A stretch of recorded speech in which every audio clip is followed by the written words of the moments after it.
Hello, welcome to Topic 7, Implementation of our course Training and Development. In this topic, implementation, we'll talk about really more project management kinds of functions. The implementation refers to now that the course has been designed and developed, decisions have been made in terms of delivery options. Now we have to determine how are we going to roll out the training? How are we going to expose our trainees to it? So this is where we have to spend a lot of our time thinking about how do we get people registered? How do we get communication both to the trainee as well as to others in the organization who have a need to know, be they managers, be they others who perhaps have some connection to the training. We have to talk here about scheduling. When's the best time to schedule the training? Where should it be? Should it be on-site or should it be at some off-site location? And some of the benefits of being off-site is that you remove some of the distractions that can often occur when people are in the office. Of course, that often comes at a cost. You have to rent the conference room oftentimes. You may have to have people travel to a more regional or centralized site. So there are trade-offs in that as well. You have to ensure you have the appropriate trainers available to conduct the training if it's going to be either a webinar where you have a facilitator involved or a classroom training where you have people involved there as well.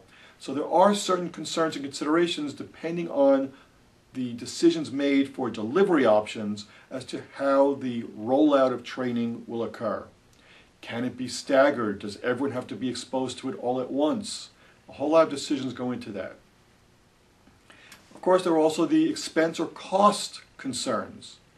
It is relatively expensive, or at least comparatively, to develop online training for a single execution of it versus just telling a subject matter expert or a trainer to conduct a training session.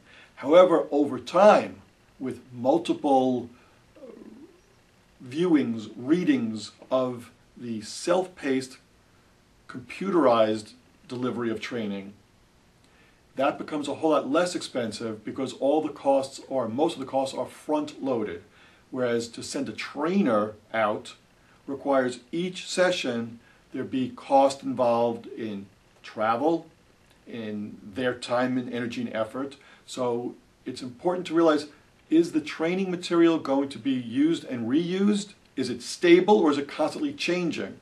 Can it be something that can be done through other electronic means as opposed to a classroom or facilitator-led session? You have to think in terms of, is the training scalable? And by scalable, can it be given to a large group of people? Or does it have to be customized for each individual group?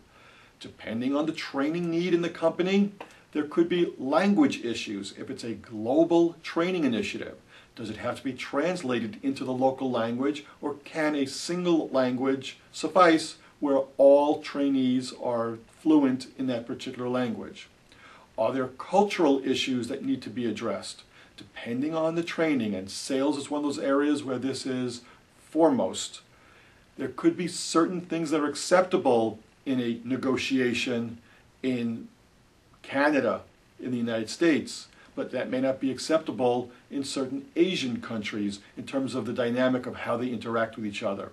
So there has to be thought given to who the trainee is and what culture they're going to be performing the task in, and make sure the training doesn't in any way violate some of the norms or conventions of how that particular culture indulges or engages in this particular kind of task. You have to also be aware and familiar that anytime there's training, you can expect a certain amount of resistance. How do people feel about this training that's been scheduled for them? Are they going to be contentious and argumentative? Or are they eager to receive it? Depending on the answer to that or a whole host of other questions, it could change some of the things that are done within the training, some of the scheduling issues. Do we need to have more senior level representation to address some of the concerns? Do we need to spend time perhaps diffusing or debriefing some of the concerns people have prior to going into the content of the training itself. So there are certain times where the logistics will be affected by how people feel about the content about to be covered. With that in mind, it's important to think of a change management approach that was made popular by a sociologist, Kurt Lewin, where he spoke about change occurring in three very broad categories.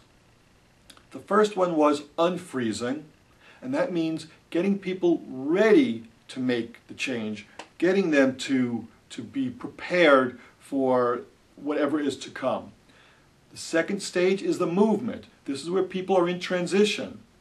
They may be trying the new skill, they're challenging it, they're thinking about it, they're beginning to practice it. So there'll be a certain amount of movement that occurs as part of change management. Once that reaches a level of stability, then there's what's referred to as refreezing. So it's unfreezing, movement or transition, and then refreezing, where again the organization reaches a homeostasis, a stability, a more standard normative way of doing the particular task.